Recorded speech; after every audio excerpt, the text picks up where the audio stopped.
Minallahi dzil ma'arij, yang datang dari Allah, yang mempunyai tempat-tempat naik. Jadi semua perbuatan, semua ucapan tersimpan, terpelihara. Tidak ada perbuatan itu serta ucapan itu yang hilang. Semua kembali di sisi Allah Subhanahu wa ta'ala. Karena semua amal perbuatan, semua ucapan itu diangkat. Dan dia disimpan di mana? Al-Ma'arij. Apa makna al-ma'arij? Tempat-tempat penyimpanan. Sifatun lillahi ta'ala. Wal muradu bihi ar-rif'atu wal 'uluw. Min Allah dzil ma'arij. Ayat ketiga dari surat Al-Ma'arij itu menjelaskan sifat Allah Subhanahu wa ta'ala. Allah adalah zat yang maha mulia. Allah adalah zat yang maha tinggi. Semua amal perbuatan itu diketahui. Semua amal perbuatan itu tersimpan. Ayat tersebut memiliki kesamaan dengan surat Ghafir ayat 15. Rafi'ud darajati dzul 'arsy. Dialah yang maha tinggi derajatnya, yang mempunyai arsy. Allah Subhanahu wa ta'ala Rafi'ud darajat, adalah zat yang maha tinggi. Dzul 'arsy, pemilik arsy. Jadi semua itu harus melewati jejak. Semua itu tidak akan pernah hilang. Karena wadah dari alam ciptaan ini adalah arsy. Arsy meliputi kursi, kursi meliputi as-samawat wal ardh. Ta'rujul malaikatu war-ruhu ilaihi fi yawmin kana miqdaruhu 50,000 sana. Malaikat-malaikat dan Jibril naik menghadap kepada Tuhan dalam sehari yang kadarnya itu sama 50.000 tahun. Maka yang dimaksudkan ta'arujul malaikatu war-ruhu. Ar-ruh adalah Jibril alaihissalam. Mengapa ar-ruh disebutkan secara khusus? Padahal dia merupakan bagian dari malaikat Allah. Karena ar-ruh memiliki kedudukan yang mulia, kedudukan yang tinggi di sisi Allah Subhanahu wa ta'ala. Kemudian ilaihi itu kembali kepada siapa? Ta'arujul malaikatu war-ruh ilaihi ya'udu ila ma huwa ma'lumun 'indallahi wal malaikah. Ilaihi itu adalah tempat yang diketahui oleh Allah dan para malaikatnya. Malaikat dan Jibril naik kepadanya, tidak kepada Tuhan, kepadanya. Nyanya ini tempat yang diketahui oleh Tuhan dan tempat yang diketahui oleh para malaikat. Dalam satu masa itu hari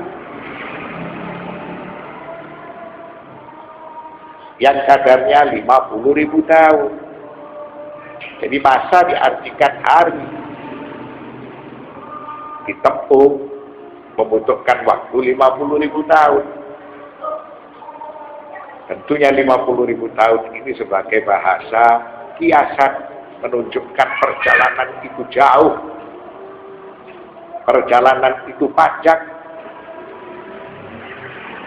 Lalu ada pendapat lain dari seorang ustaz yang bernama Ahmad Amin Al-Iraqi dalam kitab Tagadul bil Islam. Wastakhraja minha Annal malaikata yasiruna bisur'atin tafuku sur'atas sawti. Dzalika bi anna sa'atal qawli la hadda laha wa la nihayah. Wa yakfi dalilan ala hadhihi al-haqiqah anna ba'd an-nujumi qad arsala daw'aha ila al-ardi mundu malayin as-sinin. Kalau Ustaz Ahmad Amin Al-Iraqi menjelaskan bahwa para malaikat menempuh perjalanan yang disebut ta'arujul malaikat warruhu ilaihi bisur'atin tafuku sur'atus sawti, itu lebih cepat dari suara. Karena alam ciptaan yang telah diciptakan oleh Allah Subhanahu wa ta'ala la hadda laha wa la nihayah. Di mana batas alam ini tidak ada yang tahu.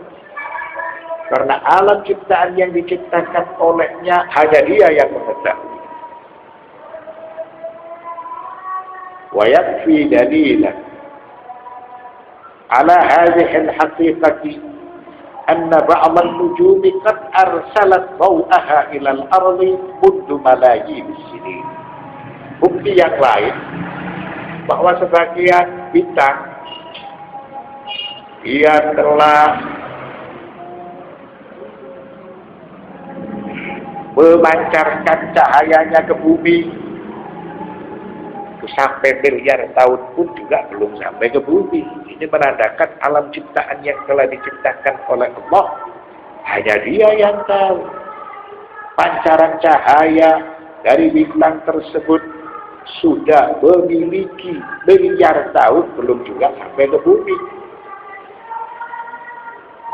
Walam yasil ba'du ilaiha, cahaya itu belum sampai ke bumi. Ma'al ilmi bi anna dhaw'a yaqta'u thalatha bi'ata alaf kilometrin fid-thaniya. Padahal ilmu pengetahuan telah membuktikan cahaya itu dalam 1 detik itu bisa menempuh 300.000 kilometer. Padahal pancaran cahaya itu dari salah satu bintang dipancarkan ke bumi sudah malayin sana. Ini menandakan bahwasanya alam semesta yang telah diciptakan oleh Allah itu besar, seakan tidak memiliki batas. Yang tahu batasnya hanya Dia. Oleh karena itu ta'arujul malaikatu warruhu ilaihi fi yawmin kana miqdaruhu 50 alf sanah. Perjalanan itu ditempuh oleh malaikat, ditempuh oleh ar-ruh ke tempat yang sudah diketahui oleh Tuhan dan mereka butuh waktu sampai 50.000 tahun. Padahal kecepatan mereka itu di atas kecepatan suara, di atas kecepatan cahaya. Ini menunjukkan keagungan Allah, menunjukkan kebesaran Allah. Siapapun tidak akan mampu untuk memahami hakikat tersebut. Maka orang-orang yang ar-rasikhuna fil ilm, percaya, beriman, tidak memaksakan kehendak mereka untuk memahami secara utuh. Wa alaihi yastahilu an yaqta'al malaikatu al-masafat asy-syasi'ata al-wasi'ata illa idza kana sayruhum asra'u min sayril dhawi adha'afan mudha'afa. Maka pasti malaikat ketika menempuh pada tempat yang sudah diketahui oleh Tuhan dan para malaikat itu sendiri, kecepatan para malaikat ini di atas kecepatan segala, di atas kecepatan cahaya. Cahaya itu baru yang dipahami oleh manusia seperti itu. 1 detiknya cahaya itu bisa menempuh 300.000 kilometer. Padahal cahaya itu bermacam-macam. Wa qulna 'inda tafsiri qaulihi ta'ala wa yahmilu 'arsya rabbika fawqahum yawma idzin thamaniyah. Allah berfirman dalam surat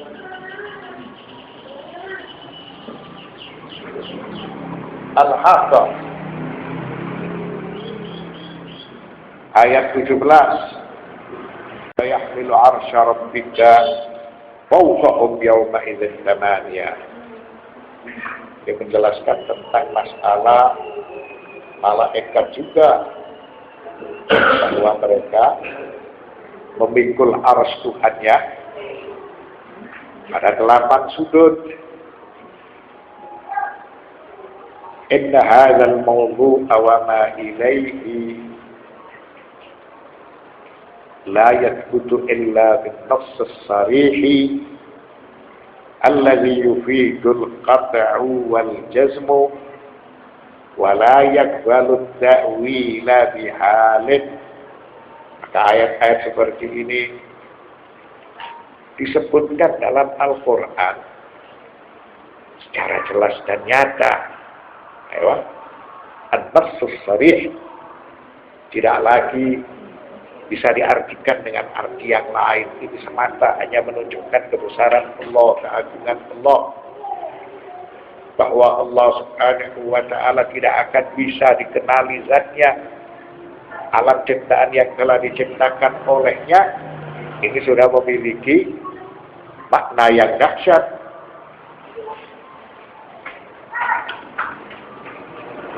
Wa qala ba'd as-sufiyyah laisa al-muradu bi 50,000 sanatin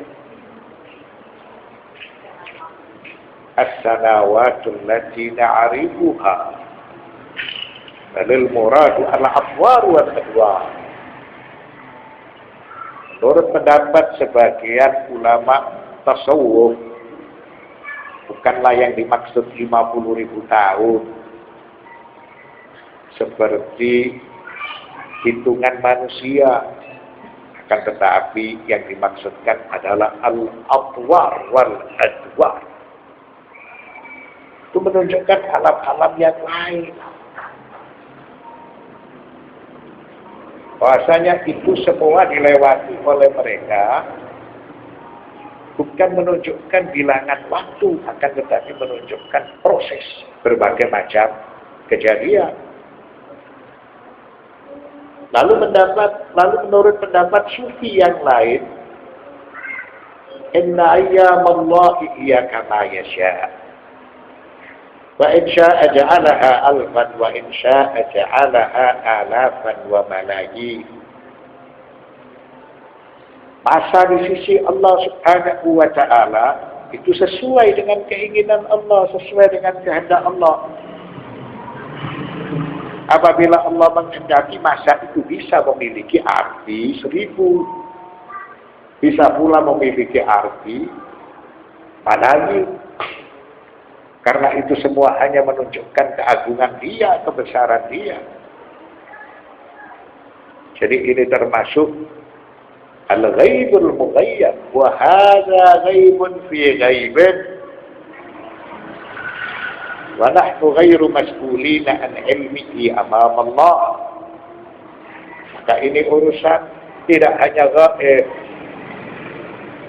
al-ghaibul mughayyab, sulit dipahami, sulit dimengerti. Dia menceritakan malaikat, dia menceritakan ar-ruh, dia menceritakan Jibril, dia menceritakan dimensi. Dan itu semua tidak berada di alam kita. Tentunya kita tidak dipaksa untuk memahami itu semua secara ilmiah. Tidak cukup kita percaya. Wa ma kallafana bil bahthi an kunhihi illa syaitan.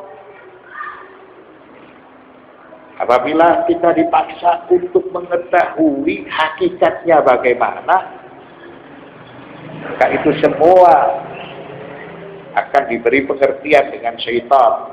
Mengapa? Karena ada Imam Ali bin Abi Thalib alaihi salam, beliau menjelaskan, wa ma kallafaka syaitan ilmahu mimma laysa fil kitab alayka faralahu wa la fi sunnatin nabi sallallahu alaihi wa alihi wal a'immati atharahu. Fa kullu ilmihi ila Allah subhanahu. Jadi supaya syaitan itu tidak memaksakan kepadamu sehingga dia bisa mengajarkan ilmunya. Karena ilmu yang diajarkan oleh syaitan itu tidak ada di dalam Alkitab. Tidak ada pula di dalam sunnatun Nabi wal a'immah. Sehingga Allah memaksakan. Sehingga Nabi dan para imam mencontohkan. Mengapa? Karena itu semata hanya menunjukkan kebesaran Allah. Fa kullu ilmihi ila Allah subhanahu. Jadi di balik rahasia itu semua adalah ilmu Allah subhanahu wa ta'ala. Wa inna dzalika muntaha haqqullahi alaih. Jadi peristiwa itu semua, kejadian itu semua, apa yang telah dipaparkan di dalam firman itu merupakan hak Allah. Menjelaskan kepadamu bahwasanya dia itu agung, dia itu besar.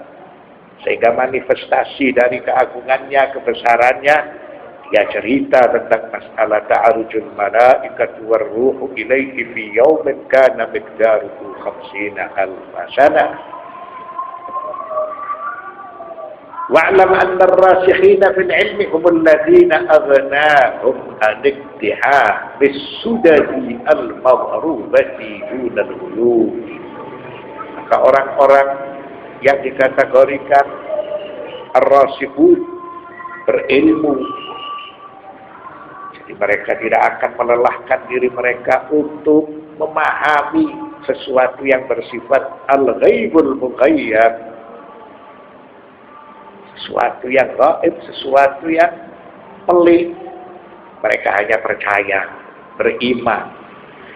Al-iqraru bi jumlatin ma jahilu tafsirahu min al-ghaibil mahjub.